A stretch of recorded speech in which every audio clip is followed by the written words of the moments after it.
perfectly fine. That's perfectly fine. No issue on that end. As long as we can hear information, we are good to go. I also have Drew Falvey on the line from Fawn Lake Country Club, who can put some input into this, and we can get started. All right, so this is the final meeting for the Associate Development Day for golf operations. We have Drew Falvey from Fawn Lake Country Club and Michelle Hupfer from the Education Center. And possibly in the future, we might have Robert Sedlak join us. It's TBD on his end, but if he is not able to come in, we could just talk as a group, and I'm sure, and I'm more than positive that Michelle will give us great information for us to use in the future. But other than that, we'll pretty much just start it off. And Drew, if you'd like to discuss anything, feel free to pop in whenever you'd like. So the first question is, what is your facility's vision and core values? So kind of when answering this question in your bookwork, Michelle, what would be some key things that you'd like to see, and what are some key things that a facility has as a vision and core values? Well, when you're writing a vision, you want to keep in mind that, a vision is 5 or more years down the road. So we look for, key words, when writing a vision is kind of like, where do you want to be? Where do you see your facility 5 or more years down the road? And in addition to like words like to be, to become, ultimate, top, where do you see yourself 5 or more years down the road? And your core values, help to shape your vision and also your mission statement. A lot of people too kind of sometimes get vision and mission mixed up. I always tell people, a mission is where you are at right now, whereas a vision is where you want to be. And core values, is kind of what you're all about. Think about your facility, your operation.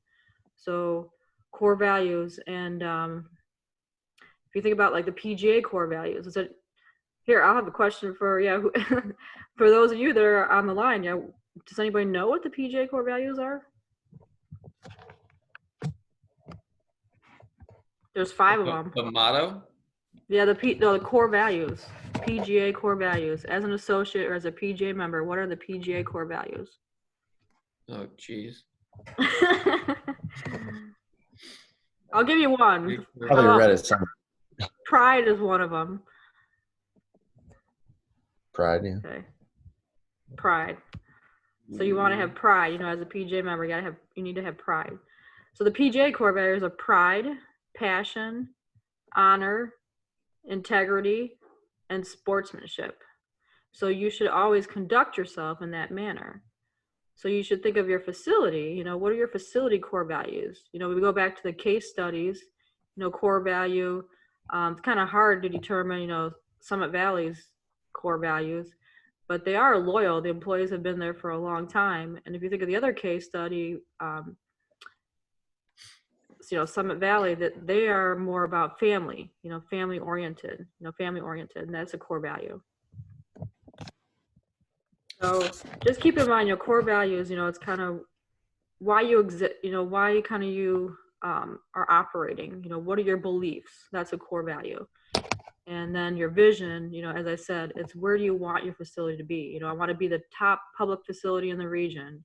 I mean, that would be a vision statement.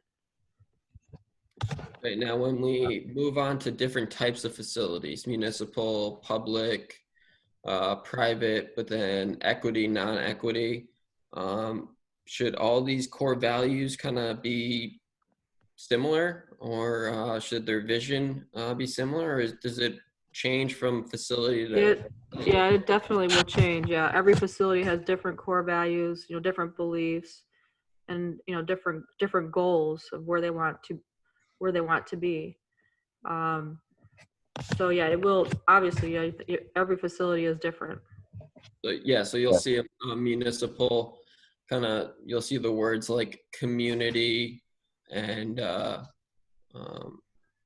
community for a municipal or a public, but then you'll see membership and yes, for a private facility, for that matter.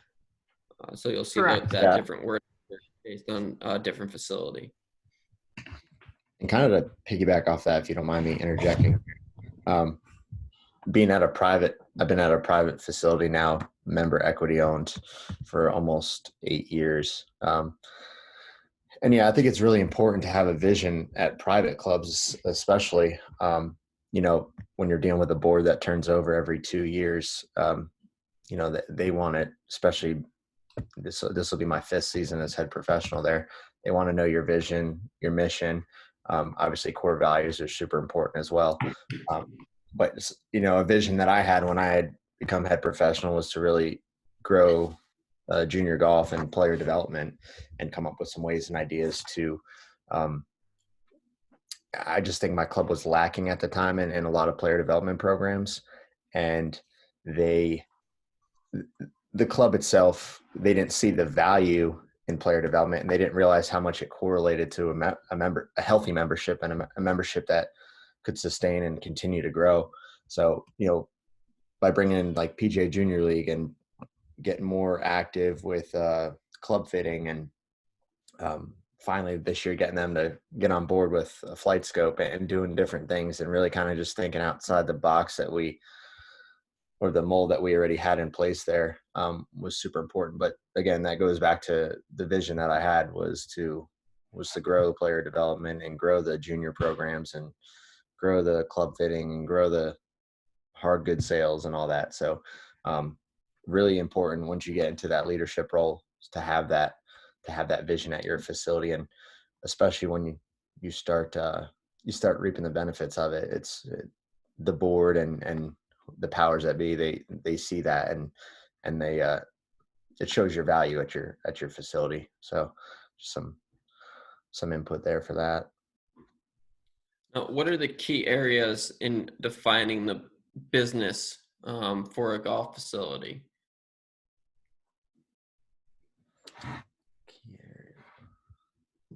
Key areas in defining the business. Now, based upon the bookwork I was doing, it'd be like facility profile, I believe. Like, how would you describe your facility?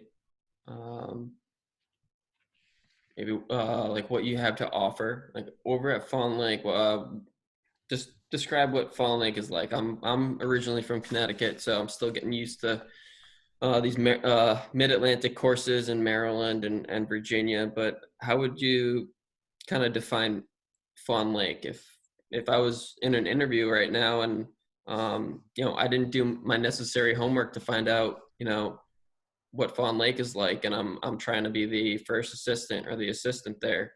Sure. How would you kind of describe your facility?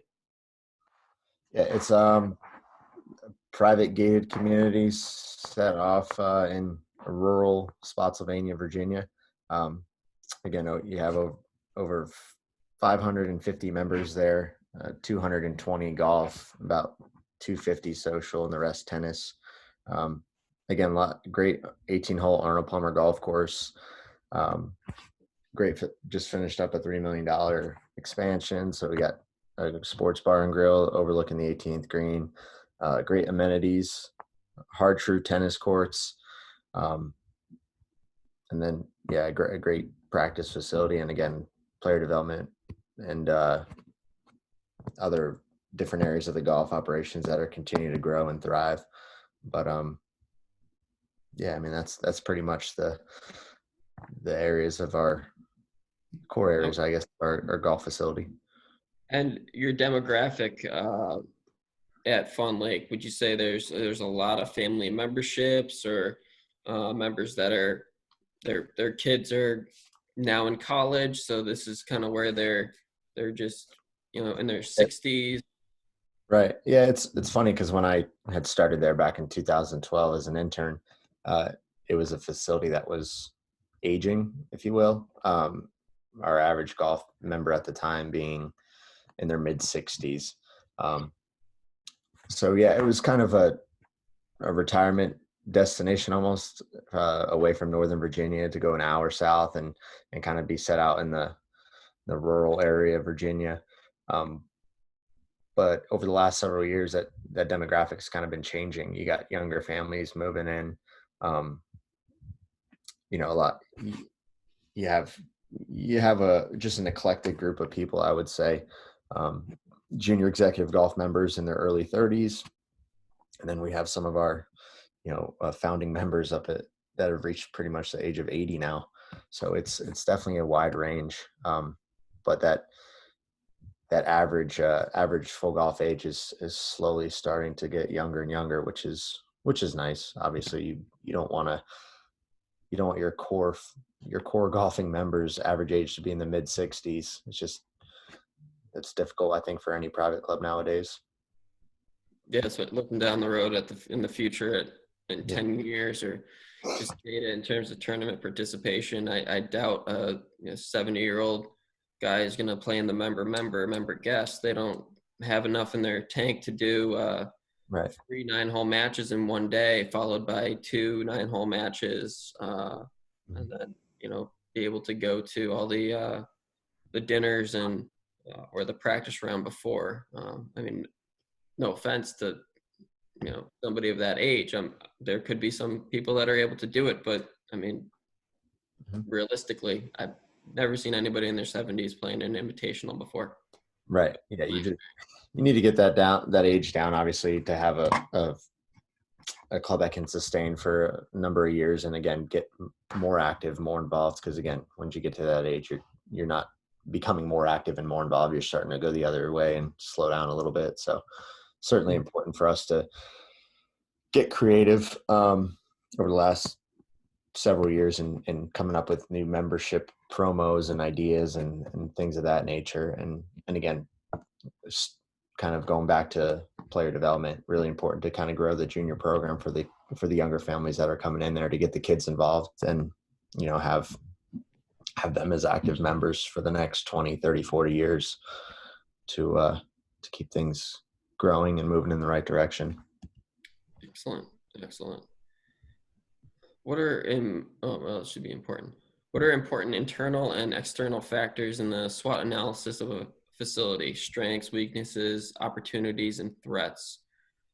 Should a facility have multiple SWOT analyses based on different areas of their facility? If you have an assistant whose main topic or main duties are junior golf, should he have a meeting with the head pro in regards to where they stand for junior golf? Same thing as ladies, men's golf, the overall facility, or should there just be one SWOT analysis that the facility looks at and just keeps that on their radar? I would say, multiple. You want to have an overall SWOT analysis of your facility and analyze your overall business and operation. What are the overall strengths, weaknesses, opportunities, and threats? But then you want to analyze each of your core business areas as well, like you just said. How's my merchandise department doing? How's my golf cart fleet operation? How's my teaching business? What about player development? And you can break it down even further, like you said, if you want to analyze your men's league, your ladies league, junior golf program. The more you know about your facility operation, the better. And on the previous slide, I was going to add to that about your facility defining your business. It's both. You need to know about your facility information and overall assets. Like you indicated, Drew. But then also it's your overall market, your customer, your competition. That's all important as well as in defining your business. The more you know about your facility as a whole and each of your core business areas, the better you can help analyze and make improvements. Okay, perfect. Definitely. You wanted to say something, Drew? Oh no, I'm in total support of that. I think the more you know about your facility and again the strengths and weaknesses of every aspect of it, that really.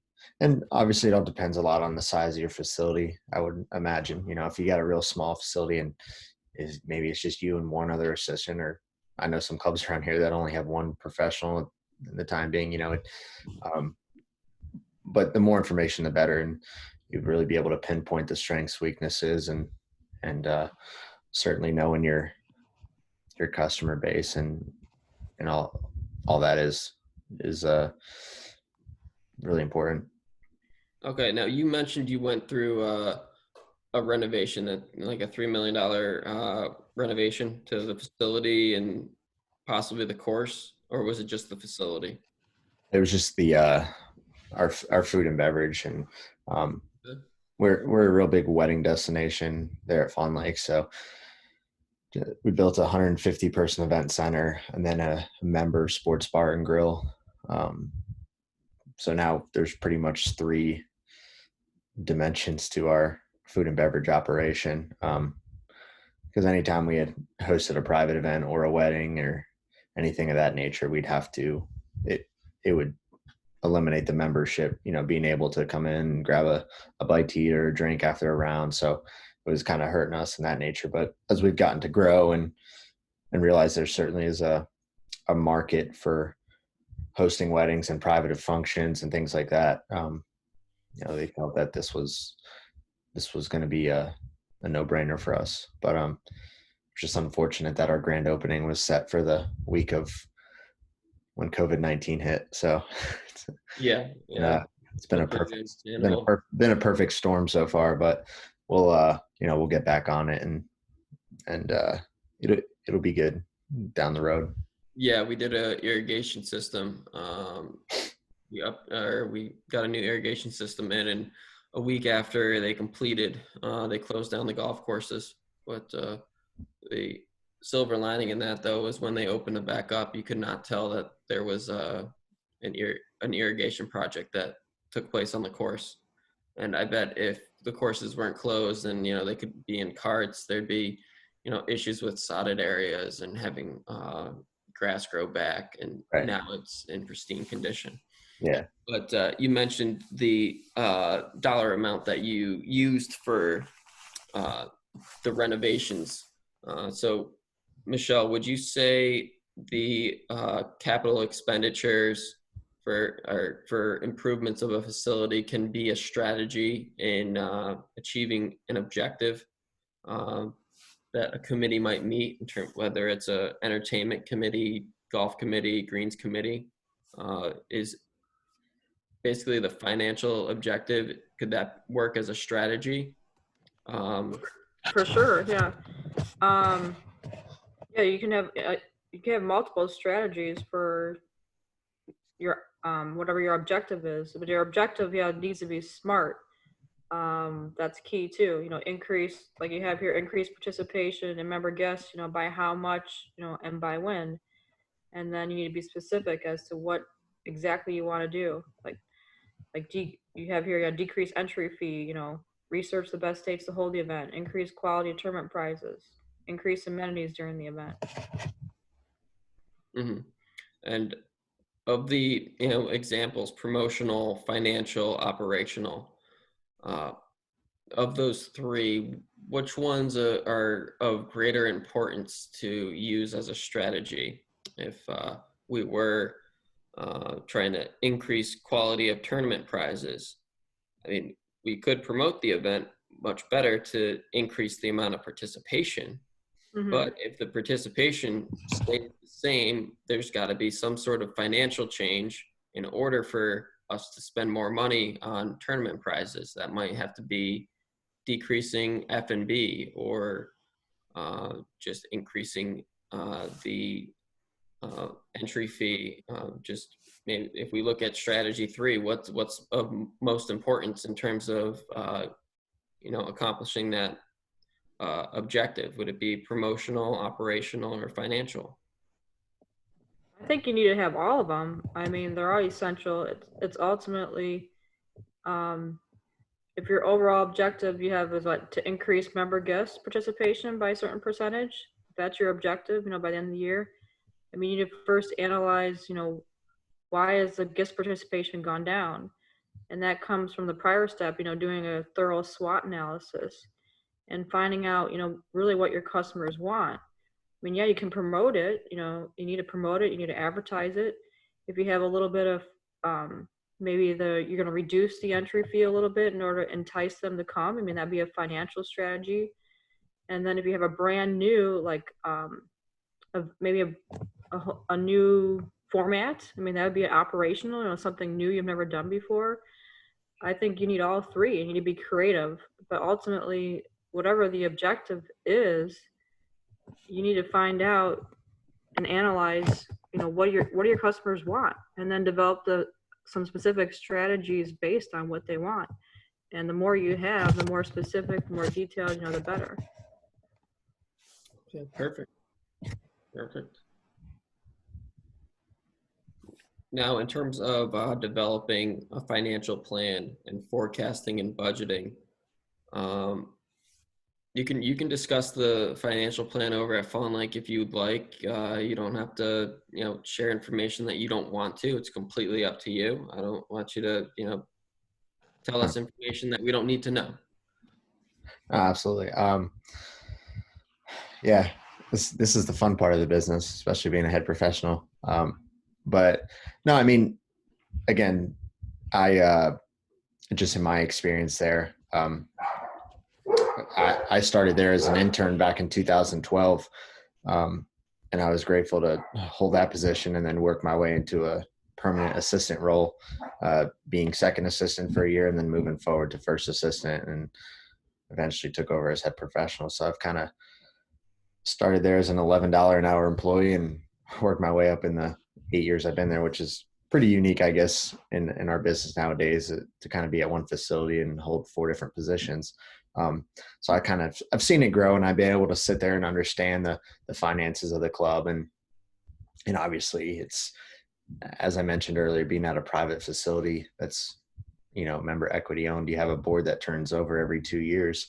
So there's always, when you get somebody in that role on board, there may be a different financial budget or situation with one board versus the next or versus the previous. So certainly important, being, I guess, whatever role you fall into at your facility, understanding the budget, understanding the finances, understanding, that the bottom line, and knowing that, really having a good relationship with your golf superintendent and understanding the maintenance needs of your facility, and just figuring out ways to really increase revenue. I mean, I think nowadays, especially in 2020 and after the challenges that we've gone through the last several months, every dollar is important. I know for us at Fawn Lake, our membership, again, we only have 215 golf members there, but we're very dependent on external revenue. 25 outside outings were scheduled for 2020, which was, I budgeted for $90,000 to $100,000 in additional revenue, which that's going to be jeopardized certainly with COVID-19. But in that regards, we are very reliant on that, and that's huge for us. And our membership, sort of the membership itself, they kind of forget how reliant we are on that. So it's going to provide more challenge for me moving forward this year, and understanding, okay, I know the budget, I put it together and expected this much external revenue, but now I got to have to get creative internally and figure out ways to increase more revenue in-house, more events, more couple 9 and dines, more clinics, try to generate as much, lesson revenue as possible, things of that nature. Maybe small group outings to where I can bring in 20, 30 outside golfers at, X amount, just to make up for that $90,000 to $100,000 that we were expected to have via outings. So, that's it. That's right there was a specific example of a key factor that, affected our financial forecast and budget this year, was COVID-19 hitting our outside outings. So, that's this past couple of weeks, I've been hitting the drawing board with my golf committee chair and just figuring out ways, to overcome adversity and get creative and try to get back on the right track and have a strong second half of 2020. And when we get to middle of the season, like let's say July and August, and everything's running smoothly, but you're using all the equipment at the facility, carts, ball washer, ball picker, and you're going in the bag room constantly for members' bags or whatnot. And next thing you know, one of the bag boys comes in. He's like, "Ball picker's broken, ball washer's broken. The bag storage area, it's kind of falling apart, and it's something that you need to take care of ASAP." How, as that being one of the factors, how can you kind of adjust your budget for the remainder of the year, knowing that you got to put up $2,000 for a new ball washer, or you got to put up, $3,000 or $4,000 for a new ball picker, or things of that nature that come up that you don't think is going to happen, but it does end up happening. How do you kind of adjust your budget when? Yeah, I mean, I think at the end of the day, Jeff, it's kind of sitting down and you got to really determine as the head role of your facility, there's wants, there's needs.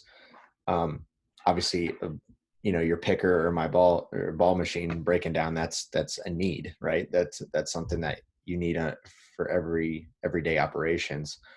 So there's a prime example for me this year was my golf committee wanted to after the World Handicap System came out, my golf committee wanted to redo the handicap hole allocations on the scorecard. So that was obviously that was something that hit after the new year, that they really felt was important with the whole triad system and again, just in conjunction with the World Handicap System. So that was something that we voted on and they felt it was necessary. So that was kind of me going back to the drawing board and figuring out where I can adjust some budget, that I adjust the budget and figure out some adjustments that I can make. One being, spend $3,000 annually on range balls. So in lieu of creating new scorecards and ordering a $1,200 order of 10,000 cards from Shot Selector, I took the range ball order and went from $3,000 to $2,000 and allocated that extra $1,000 towards scorecards. So you got to get creative, and again, understanding your wants and needs and what's important for your facility. And again, I think, that changes obviously from public to private. Again, my golf chairman and my golf committee, they're my backbone and my direct point of contact. So, at the end of the day, in reason, we try to work together and figure things out and understand what would benefit this facility or in what you were saying, the ball machine or the picker. Those are things that are a must. So, in January, we had our picker have the metal frame. There was a break in that. So my superintendent and I have a super relationship, and he has a mechanic up there that's pretty talented. So we had brought the front end picker up there and he helped weld something back together, and it's better than it was before. So use your resources in house too, because a lot of the times that's financially a better option to go. Yeah, so be resourceful with everybody you have on your crew, because you never know, there might be a outside operations member who's somewhat of a gearhead, and he's got ATVs or motocross bikes, and he's just good with equipment. And just be resourceful, and also know your staff too. You never know who's able to assist you. Sure. We have several of those employees. One of our outside staff members is actually a quarter-century PGA professional. He didn't have time with work and family, so he just decided to only do about 30 to 35 hours a week because that's what he wanted. But we do know now that we have somebody we can rely on 100%, and they're gonna act as a PGA professional outside. So we're very resourceful when it comes to him, and we get incredibly busy. What practices do you use to monitor performance and make corrective adjustments throughout the year? Do you do like a yield analysis? Do you you just kind of see, you know, the ladies didn't play much golf this year. How come? The men played a lot of golf. Okay, that's great, but the ladies didn't. Our junior golf didn't increase. You know, how, or what do you kind of do to see everything that's going on at the business, and not just the golf end, but your staffing as well? You know, you're not seeing your cart fleet maintained the best way. Your merchandising, you know, pro shop revenue is decreasing. How do you kind of keep your eye on that? Yeah. So again, just, you know, from my experience there, being it's a smaller operation and I only have one, my assistant, he's been with me for 5 years now. So we kind of have it down to a system. And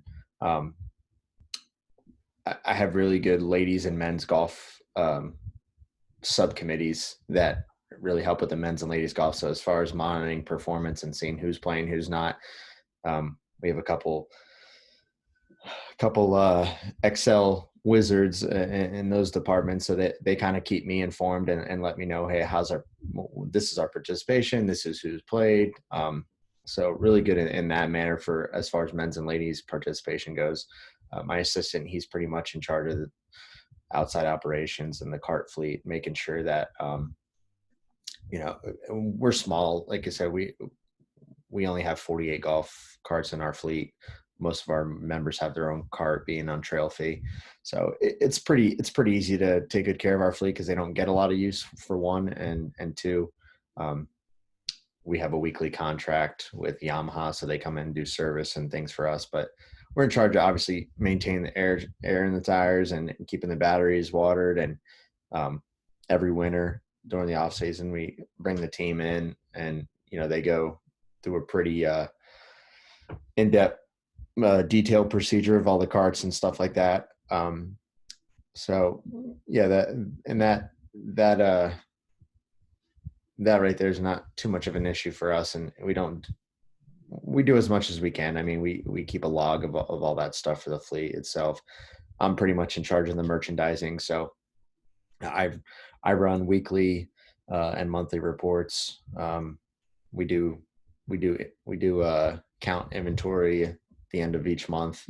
And again, being a smaller shop with only about $50,000 in inventory at peak time, it's pretty easy to keep hold of. But I think this kind of just stems into, as far as monitoring performance, you got to make sure you got all the pieces in place. You got to have a proactive, you know, men's and ladies committee, a golf committee that's really good with that. You got to have an assistant who has specific job title, duties, and responsibilities. And I have a general manager who's very, very good when it comes to numbers and monitoring things like that. So I'm not, you know, I look at the budget and I look at numbers, but that's really not my forte. I'm more of the daily operations and making sure the player development programs or the men and ladies programs are set. So you just have to have a team around you and have a facility where those duties and responsibilities are clear and everybody can work together as efficiently as possible. Okay, excellent. All right, Michelle, this might be more towards you. What are the hidden values of effective customer relations? What day-to-day operations can you use as examples with the following strategies? I remember from working in level 1, a lot of us, we couldn't really understand the best scenario with directing, convincing, involving, and supporting strategies. Okay. Because it also depends on the facility that you're at, and depends on kind of what type of membership too. You may be, you know, running a member, and you technically need to do the convincing strategy yet. I mean, the type of membership, they want to be in control. They want to have what they usually do. Or whatever the tournament committee wants, that's what they're going to get. So you might have to do the involving strategy. But what kind of Right. good examples do you provide during level 1 with all those different strategies? Yeah, I'll just give you some brief examples. I mean, obviously directing, and you want to make sure you know for each of these strategies what the initial desired outcome is, as well as the initial interpersonal skill that you would use. But basically, I mean, directing, you're going to strictly tell somebody what to do. You know, they follow, they listen. The initial desired outcome you want is compliance. So maybe tell somebody to go clean the carts. You know, they do it. You have the most control too, which is key. If you look at these words, the pro has the most control when using the directing strategy. At the very bottom there, supporting, the pro has the least control. So if I tell a staff member to do something and they comply, that's what I'm looking for, compliance. I'm going to state my purpose clearly, which is a skill that I'm going to use, and they're going to follow what I say and do it. Now, convincing, they're going to be a little bit more resistant. So I need to try to convince them. So maybe, you know, if I tell somebody to go clean the golf carts, you know, they go do it, that'd be directing. But now there's a little resistance. They say, well, I don't know how to properly, maybe they don't know how to. So I gotta, or maybe they don't want to do it. So I need to convince them, you know, if you clean all the golf carts, I'll let you leave an hour early today. And then they go do it. Okay. So I have to give them a little bit of incentive. And that's when you would want to use the convincing strategy. Now the involving, you know, we want to work together. So maybe I'm going to ask a staff member to help me to run a tournament. That's when I would use the involving strategy. You know, I ask for their input. And so I'm giving up a little bit of control and I want to, you know, get their input. That's when I would use the involving strategy. So I'm encouraging open expression. That's the skill you would use. And then supporting, I'm giving up complete control. Maybe I tell a staff member to go run a junior program. And I have full support. You know, I know that they're going to do it. So I'm, you know, I'm giving them support. You know, that's the supporting strategy. Okay. Does that help a little bit clarify? Yeah. Okay. Yeah. So basically, directing, you know, the pro has the complete control, whereas supporting, you know, I don't have any control. I'm giving up complete control. I have full faith, you know, that you're going to run a junior program or you're going to run a player development program, and I'm supporting you completely, you know. Mm-hmm. Yeah, I just remember when we were doing we're working as a team in level 1, and we were discussing. I think there's a quick exercise we were doing in terms of strategies, and 3 of us were discussing what we did for a simple member tournament, and one said, "Oh, we use the involving strategy." Another person said, "You know, well, we kind of use the convincing strategy," and another one said, "Oh, well, we're at a very laid back club, and you know, we'll just have them go out and turn back in a scorecard, and you know, that's it. So we just do the supporting strategy." So really, it just kind of changes from facility to facility. But if they're in the testing situation, how should they mentally kind of think about the question when it's talking about the different strategies that are at hand? Yeah, there's a great chart in the course manual. Like whenever I teach this subject, I say put a star by this chart, you know, and you want to make sure you read it horizontally. So directing, as I said, you have the most control when you're using the directing strategy, and you're looking for compliance. Okay, that's the initial desired outcome. And then the initial personal skill is stating your purpose clearly. And then the convincing strategy, as I said, you're kind of giving up a little bit of control. So I'm going to provide a compelling rationale in order to get them to do what I want them to do. Okay, that's the initial skill that you're going to use.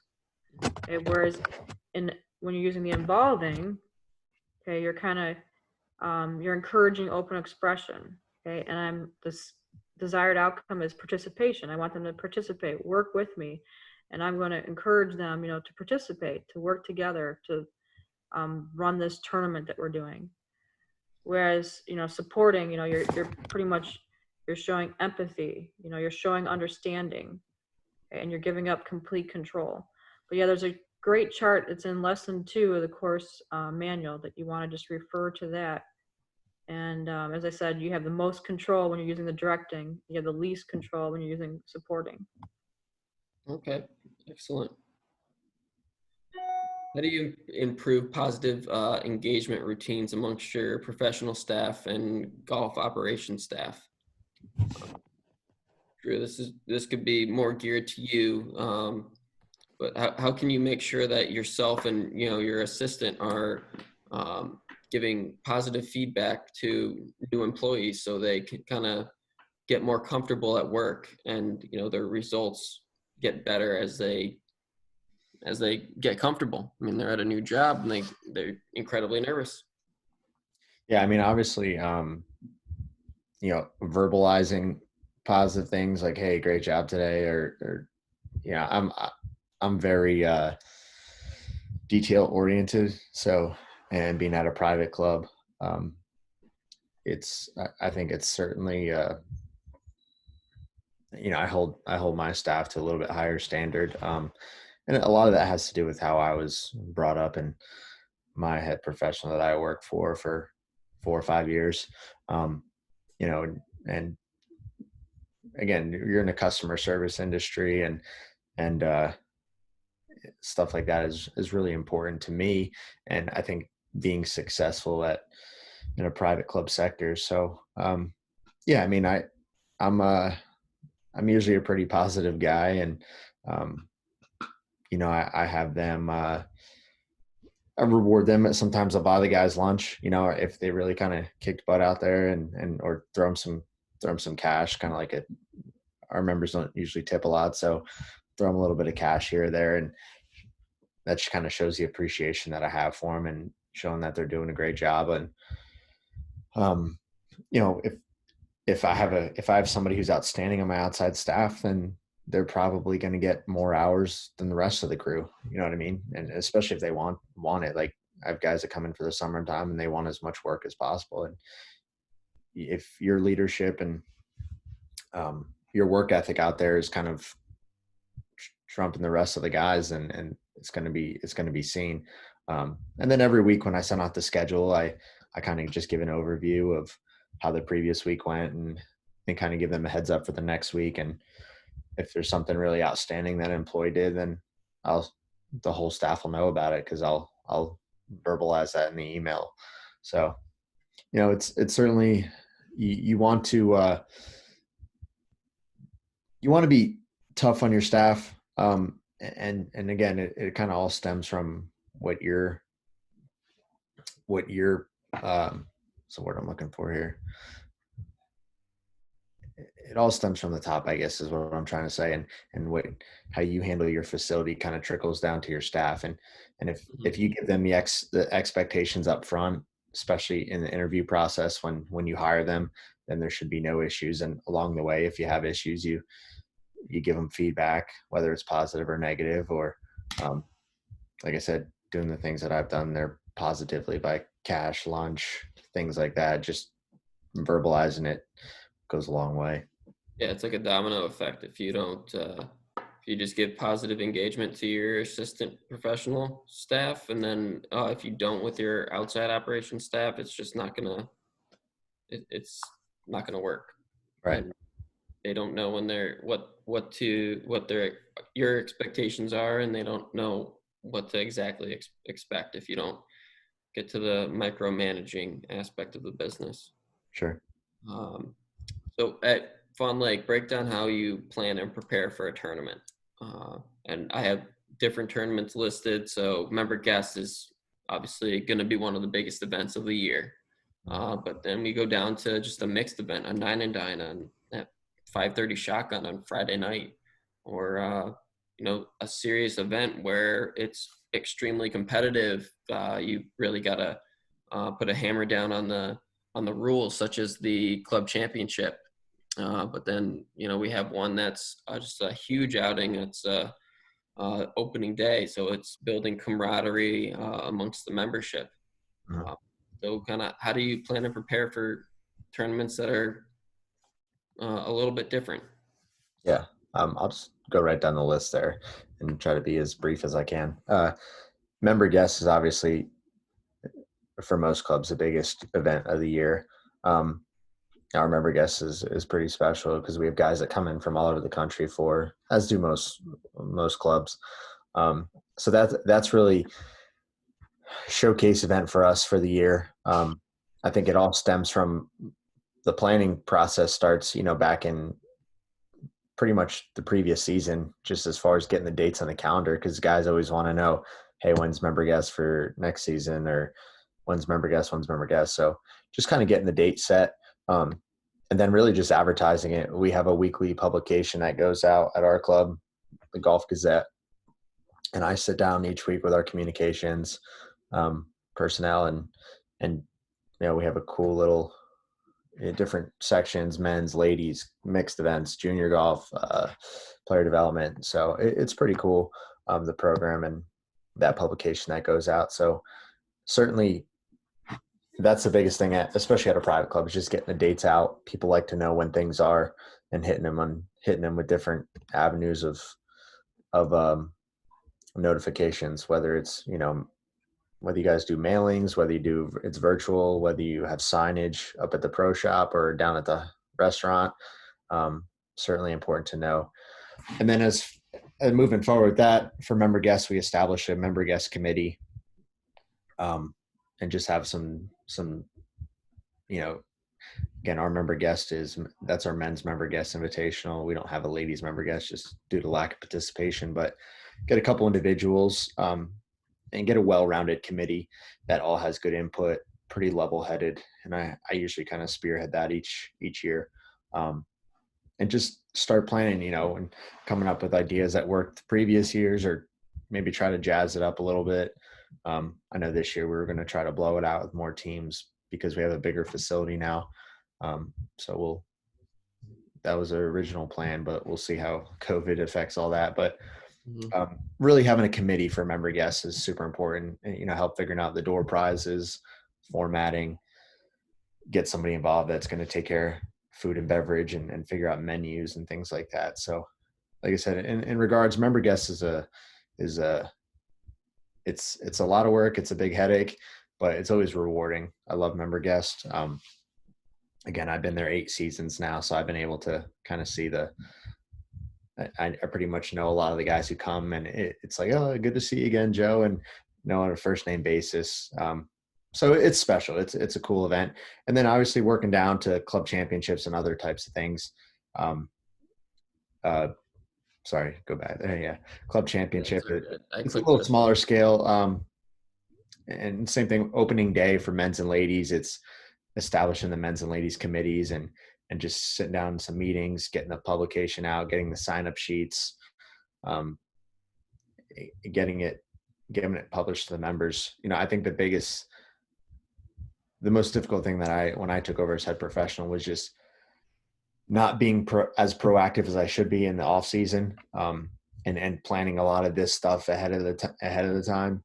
And then, because come in season, it's just kind of like pedal to the metal. Things happen so fast, and you're rocking and rolling, and you forget to do all that back end work. So, I would say for you young professionals out there, just be as proactive as possible during the off season when times are slow, and kind of just start, brainstorming these types of events, and figure out, and get them out there, get them published, let the members know in advance. Don't wait till a week before to put up sign-up sheets out and all that stuff. So just be as proactive as possible, get some committees involved, and yeah. Yeah, and we could just jump to mixed events because I've seen it change from facility to facility. But do you do like a 9 and dine over at Fawn Lake? Yeah, we do a 9 and dine once a month on Saturdays at 5:00. Okay. So those are great events. The great thing about those is anybody can play, whether they're a social member or a full golf member. And we look at those as they're there to go out and socialize essentially. And we usually pair up. It's a 9. They're just called 9 and dine. So they go out, play 9 holes, 2 couples put together and play a 4-person scramble. And then they come in afterwards and we do a little buffet meal for them. And it's like $5 a person for prize money. So it's just something fun. And again, it's more of a social event than anything. But we do, being that we have social members involved in it, it kind of gives them a taste of what it's like to be a full golf member. And we've had some people upgrade due to it. So they're great events, fairly easy to run. Like I said, we do a scramble and mix up the teams and try to get them as evenly as possible and just go out and have a good time. Do you ever do like any type of themed 9 and dines or themed events for couples to play in? Yeah, we do like we do at St. Patty's Day 9 and dine. So that was pretty cool. Everybody wore green, dressed up. That was actually our kick. That was the only club event we've had this year so far, was our St. Patty's Day 9 and dine. It was right before the COVID hit. So that was cool. Did a corned beef and hash type meal afterwards, and, beer battered fish and all that. So the menu we'll get creative in some ways, and like we'll do the 4th of July one and get all patriotic, and we'll do towards the end of the year, we'll do a Halloween themed one where they can dress up for that as well. So cool. It's cool. Excellent. Now, let's, what tournament would you like to discuss in terms of tournament operations for the next 4: facility setup and conditions of play, managing play, and then your staff roles? Out of the 4 that were up there, which one would you like to kind of talk about with this? Would you want to just do member guest? Would you want to do club championship? Let's do club championship. Member guest is all right. Dynamic, but yeah. So why don't you just kind of stroll through, and let's just strictly do club championship, not flighted club championship, but something of the competitive aspect, as people can relate to, maybe if they're looking to possibly get with the AJGA or the MAPGA, MSGA, just a golf association, rather than a golf facility. But let's just do the club championship. Okay. Yeah. So, again, kind of just starting up here at number 1, facility setup. Obviously the club championship for us, a 2-day event. So being a Saturday, Sunday, and make sure that Friday evening you got your staff up there with carts, detail them a little bit extra, make sure the practice balls have been nice and cleaned. I like to, for that morning, as far as setting up, I like to actually set up a little area up at the driving range for my assistant and I, and we hand out just a little something for them. I think we'll do like a sleeve of golf balls and set up there at the practice facility, have a 1 or 2 people up there helping the members in each station. Will help clean clubs and kind of just do something a little extra for them that morning up at the practice facility. Have golf carts. Again, majority of members have their own golf carts at our facility, but we'll have some carts staged out front for them. We'll even have a guy or 2 bringing carts to their vehicle if they drive up. It's just a nice touch, once they pull into the golf shop area, to have a golf cart there waiting for them and helping somebody load bag. And then course setup for the club championships, depending obviously if it's men's, ladies, senior, super senior, we do all the above, is getting with your superintendent, because the course setup does take time, and that's not something you're obviously going to just do the morning of. I'll get with my super at least a week prior, make sure the course is painted properly. We have the drop areas. I'll kind of just formulate draft the rule sheet up, and we'll go right down it and make sure everything is in order. Proper tees are out there. Him and I can collaborate on pin placements if need be. Obviously maybe pick out some Sunday pins for the end of the club championship. So course setup super important, and that's a step you never want to forget as a golf professional. And then, as far as moving down conditions of play, that's something that we'll publish tee times for a club championship the day prior. After having we'll pair them for club championship specifically. We'll pair them based on handicap index. So, again, our club championship is fairly small, so we don't flight it or anything, as Jeff mentioned. So it'll just be based on index all the way down, top to bottom. And I only asked specifically with club championship because I was at 2 different clubs, and they had the regular club championship. They had the flighted. So you think of first flight is 1 to 10 handicap index. Second is 11 to 16. If you lost in the first round, you were put into the first seed of the first flight based on your handicap index. If you lost in the first round based upon your handicap index, you got put in, for some reason, the second flight, second seed, because the person in the first seed of the second flight was the champion last year. It got so complicated. That sounds like a headache. We had the guy in the tournament. That's obviously match play, right? It was match play. Yeah. See, ours is stroke play. So I guess it was stroke play for qualifying and then match play. But one of the guys on the tournament committee was from Australia, and he was a member at a club in Australia, and that's how they did it. They did it based on, okay, first seed in all the flights are all the champions. If there's no champion in that first flight, then that first seed is open to whoever loses in the first round. There's so many moving pieces in that. So that's why I don't like to talk about the flighted club championship makes sense at some point in time, because it always changes. Right. Always changing. Yeah. Again, as far as our club championship, it's pretty simple. Just two-day individual medal play. And we do tee time, so don't do any shotgun start. For a club championship, to be honest, and it determine the best player of your club, I like everybody teeing off hole number 1. And I've always kind of preached that. I said, if I'm out there trying to compete for or if multiple guys are trying to compete for who's the best, I think that all play should go off of number 1. So they've kind of been with me on that all the way. Pretty easy there. And then managing play, pace of play.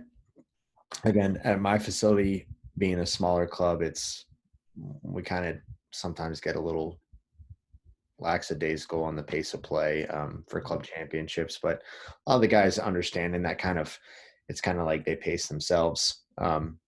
We probably only have 24 guys playing our club championship. So, but if there's a huge delay in play, or if there's a group that's really behind, then I'll go through the process with them and,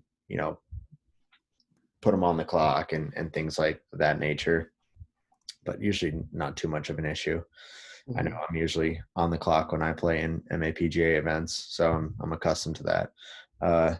And then as far as managing play, the tee times, contingency plans. Yeah. I mean, obviously any sort of inclement weather, I put all the necessary information on a hard card form to start the event, saying, here's payouts, here's our pace of play policy. Here's if in case inclement weather moves through, just get as much. I would say I've learned a few hard lessons over the years, and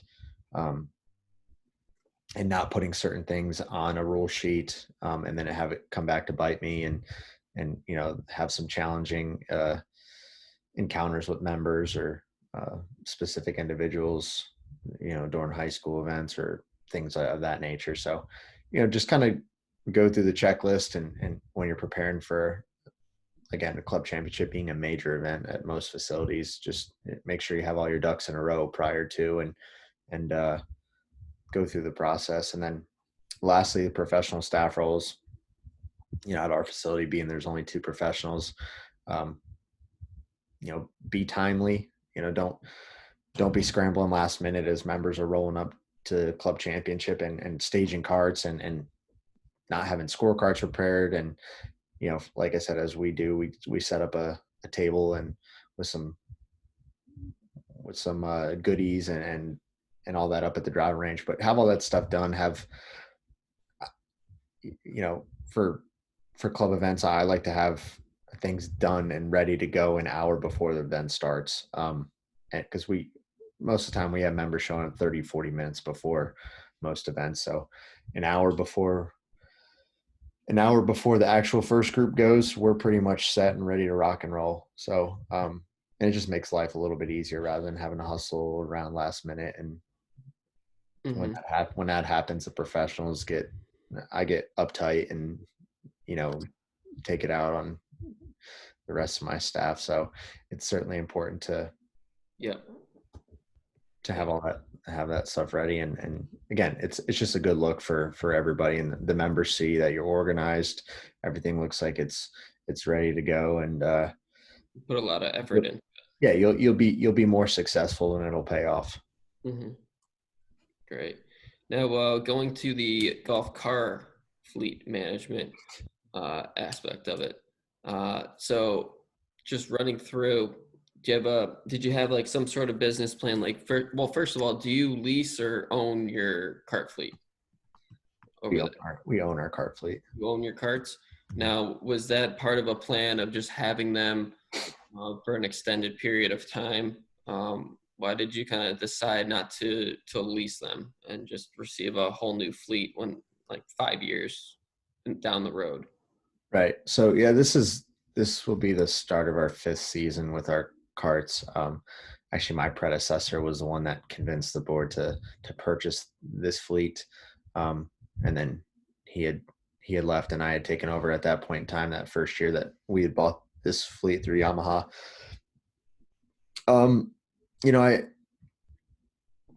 I think there's pros and cons to each. Obviously, it just kind of whatever makes sense to your facility.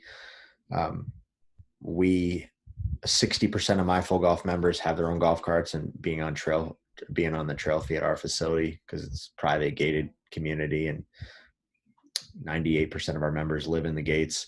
So by owning our own fleet, I think it was a good move, because again, we don't get our fleet doesn't get the traffic that a lot of other facilities would. Now, if a facility has a leasing program, they obviously I'm sure they put a lot more wear and tear on their carts than we do. So we just figured that after 5 years, we could get another year or two out of our fleet just because of the simple wear and tear that they endure. So it just made more sense for us financially. And again, having a year or two where you don't have a loan for carts is a bonus. And if you can make it work, then I would probably suggest that. Policies and procedures. Again, being a smaller fleet, we do have procedures in place, like, a log for watering the golf carts, watering the batteries, detail in the wintertime, checking air pressure in the tires, things of that nature. We have a systematic way in the cart barn too of getting carts out daily. We'll try to rotate around as much as we can, because again, most days we only use 20 to 30 golf carts of our 48. So trying to make sure that they all get equal wear and tear is certainly important. Maintenance and storage practices. Yeah, we have an indoor cart barn. So we have it's pretty nice to, and it's temperature controlled too. So try to keep it as tidy and clean as possible. And again, my assistant does a pretty good job as far as keeping our outside staff up to tune with all that and whatnot. And then customer satisfaction, like I said, I'm pretty detail oriented. So I'll make sure that our golf carts have up-to-date information inside on the cart placards. We put, upcoming events for the year, common procedures. We ask ball marks, divots be fixed, repaired, put food and beverage up-to-date food and beverage information in there.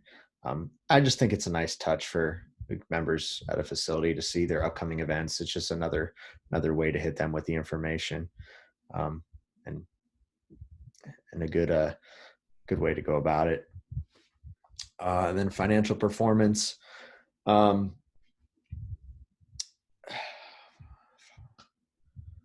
Yeah, I mean, If you decide you need to increase cart revenue, or change cart fees for guests, or certain members, where golf members might not get fees, but regular members get whacked, or there might be different different fees that you're applying, or you just decide, hey, we're gonna use inside staff to maintain the carts this year instead of using club car, since their warranty is up. If it was a 5-year warranty, you're on a 6-year. What kind of things do you look at when you think of the finances available for our fleet? Yeah, I mean, that's every year the board, when the budgeting process, when we're going through that phase, we look at current cart revenue, the previous 3 to 5 years, if it makes sense to upcharge at all. Again, we have 160 full golf members that pay $110 each month for the trail fee, so that's a significant dollar amount that comes in the door, and just for the benefit of having their own golf cart. And again, that trail fee allows them unlimited usage for their family. So that's a really good program that we offer. And then, we have an annual program with Yamaha. So they have a guy who comes out each week for a service maintenance contract. So he comes out each week, he works on our carts and our member owned carts. And it's just I love this. It's $3,600 for the year, and he's there every Friday, April through October. And it's just a really good benefit to have if you're able to budget for it and get that approved. It takes myself, again, being a smaller operation, takes myself and my staff out of a lot of, oh, what's wrong with my cart, or these cables corroded, or, are these batteries still good? It's kind of that's his primary responsibility when he comes, and he's very good with the members. Customer satisfaction, they're thrilled with it that we offer a program like that. And the board sees it as a no-brainer each and every year. It's been in place ever since I got there. So breaking down the math, that's $75 a week, and he doesn't even. Yeah, that's totally worth it. It's amazing so, what they work on. Exactly. So it's nice to have that program in place at our facility. Like I said, it's been a no-brainer, and he any questions we have, he'll respond to us, within 12 to 24 hours, and it's been good.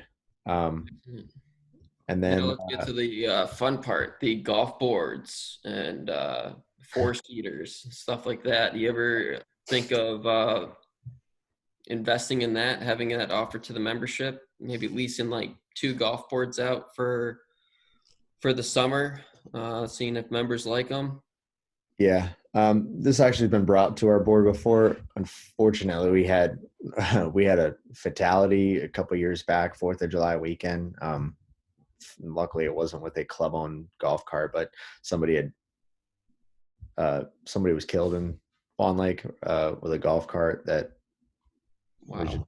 Yeah. So it's a long story, but ever since then, being that we have an HOA, and then the club is a separate entity of that. And with the layout that Fawn Lake has, we're never going to get to a point where we're going to allow golf boards. I think you just have to look at the aesthetics of the golf course. Like if you're down in Florida and everything's flat, you got some water around you, every kind of hole runs together. It probably would make more sense. But for us, being a private gated community with bridges and a lot of undulation changes, and it's just not a safe environment for golf boards. So yeah, that's pretty much been shut down, and I don't see that happening in the foreseeable future. A couple members have motorized push carts, but again, our facility isn't really the most walker friendly golf course. And then family golf carts. Yeah, we have several members that are a part of our trail fee that have 4-seater golf carts. So I do the approving of golf carts, make sure that cosmetically they match our fleet as far as colors, make sure they're golf course regulated tires and things like that. And they can't have it go above 20 miles an hour, the golf cart. So there's some certain features and contract that they have to sign, but yeah, we do allow 4-seater golf carts. Because again, we are You're a family club, and we're a family club, and we're trying to push for more junior golf and things like that. So it's a no-brainer. If mom and dad want to take the 2 kids out to play, evening round, then they're going to need a 4-seater golf cart. yeah, excellent. And are there any aesthetics of the cart, like they can't be blue, can't be black, or Yeah. So, to match the cart fleet, can't have a black roof? yeah. They got to have beige roof. And the golf carts all have to be like a dark green to match our fleet. Green. So Mm-hmm. yeah, so that's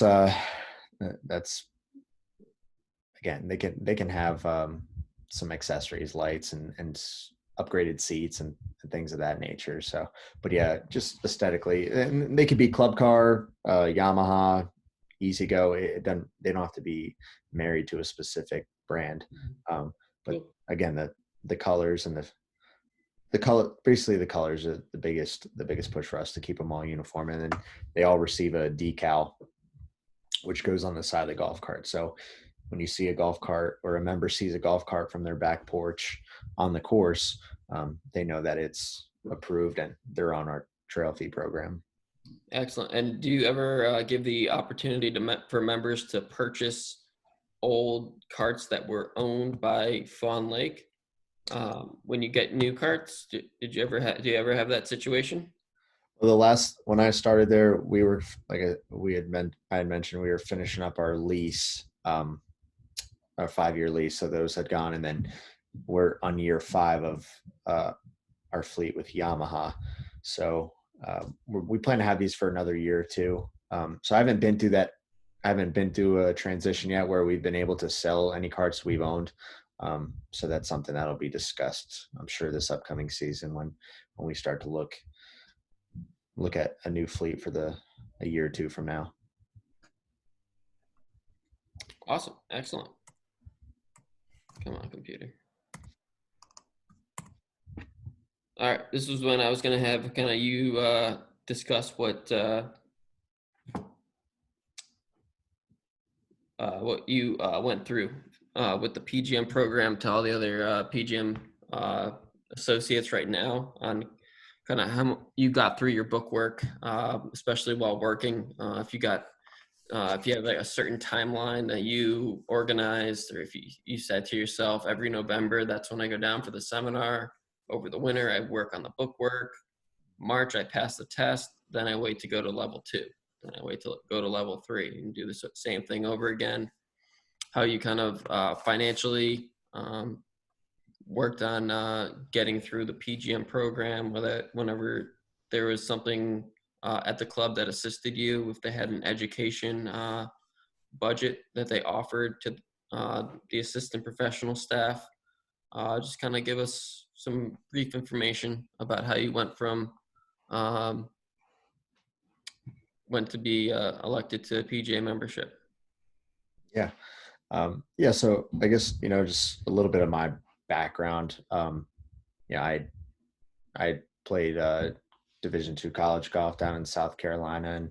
And obviously, like most guys, I was at a small school for 2 years and decided I wanted to try to play, and kind of went that route for a little while and didn't have the resources or finances to make that happen. And at the end of all that, you kind of have to figure out, okay, well, where am I going to go from here? And I obviously knew that golf was really important for me, and that was a passion that I had and an avenue that I wanted to go in some way. So I'd gone to the Golf Academy of America for 2 years, down in Myrtle Beach, and then once finishing that program, I'd received an internship, a couple internship opportunities, but one being at Fawn Lake, which again, Mid-Atlantic was a great place, great destination being from South Carolina. Again, it was a nice private facility and I think a good way to just get my foot in the door. So I had started Fawn Lake as an intern in summer of 2012, and then worked a full season. And they had offered me a full-time position in late December, right before 2013, and worked as an assistant for the next several years. Got in the program, obviously, and that's where my boss at the time, my predecessor, he had mentioned how important it was to get into the program and kind of get rolling with it and take advantage of. And I wanted to play in the section as soon as possible too. So I got probably within the first, right as soon as I became a full-time assistant there, I'd gotten into the program, taken my PAT and done all the pre-qualifying stuff. And then I was on a good pace. I'd gotten through level 1 in just over a year's time. And yeah, my goal was to get down to Florida each winter. And I got a little bit delayed in level 2. So I think that was close to a year and a half or so before I had, maybe even 2 years. And I was in an unusual situation. At 26 years old, I had taken over as head professional at the time. Didn't expect that to happen, but it was a calling that I was presented with at my club, and they were very, what's the word I use? Very in favor of me taking over as a young apprentice. It was sort of baptism by fire, but it was an opportunity that I really couldn't let pass by wayside. So I kind of jumped on it, and by doing that, that kind of slowed me down in the PGA, just because I knew Fawn Lake, I knew the facility I was at, and I knew that I had a lot on my plate at the time. So it definitely delayed the process for me receiving my Class A membership, but I got through it. And then, yeah, level 2 and level 3, like I said, it took me probably, just with everything going on, it took me probably another 3.5 years. So by the time it was all said and done, it was close to 6 years. I wanted to try to get it done in 3.5, 4, but again, turning head professional at 26 years old was something it was a blessing and a curse, I guess. But it all worked out for the good. And again, just my timeline got a little more delayed than I had originally anticipated, but just got elected this past February. But it's been a great process for me. I've learned a ton. I would say that get in there and get it done as much as possible. Learn a lot from your mentors and people around you.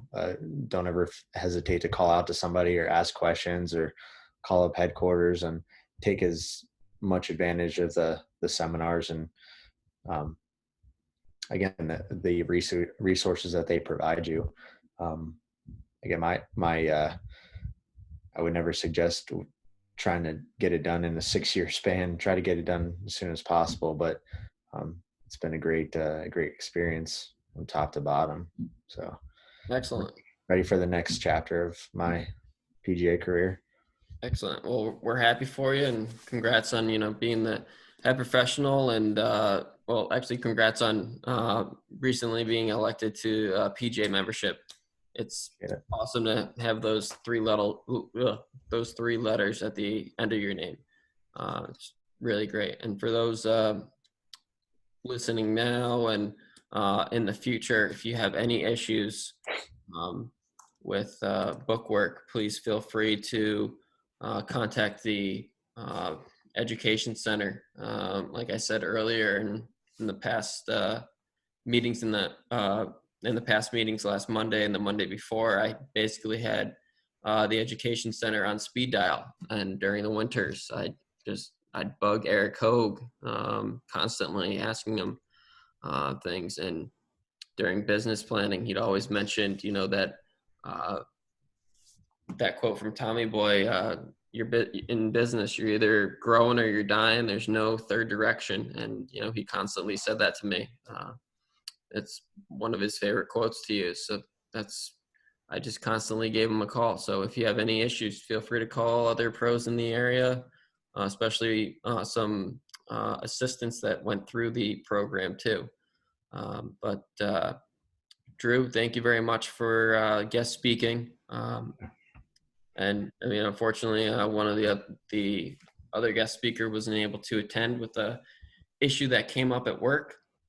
Michelle, thank you very much for your help. I appreciate it. And Christine, thank you very much for arranging all these Zoom meetings. Hopefully we can do this in the future during the winter months. But other than that, everybody have a great 2020 season.